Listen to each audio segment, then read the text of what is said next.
Ingin bertanya Ustaz, bagaimana hukum terkait perkara yang saya alami? Saya bingung membedakan perkara ragu dalam sholat. Di mana perkara ragu tersebut, saya bingung, saya sering mengalaminya Ustaz. Bahkan hampir menjadi kebiasaan saya. Yang saya bingung di sini, ketika saya sholat itu saya ragu. Dan saya pernah mendapat fatwa terkait perkara ragu ini. Pertanyaan saya, perkara ragu tersebut yang mana menjadi sebab untuk menjadikan sujud sahwi? Dan di sini saya juga pernah mendapat fatwa perkara ragu terkait was-was. Ya, itu saja pertanyaannya Ustaz.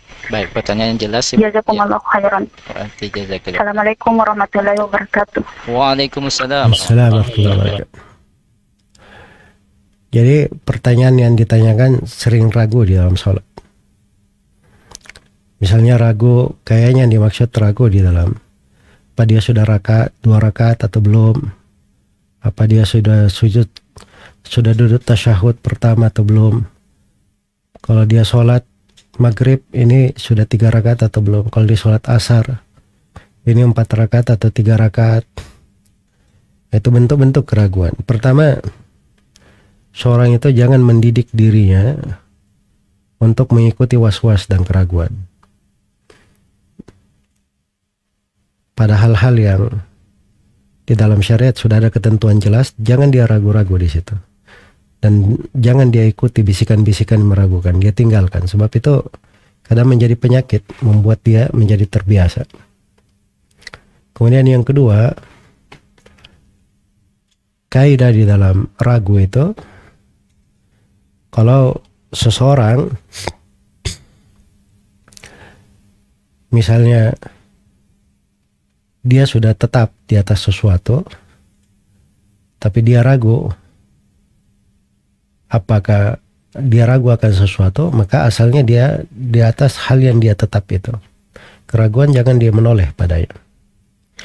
Misalnya dia sudah di rakaat ketiga, terus dia ragu ini sudah keempat atau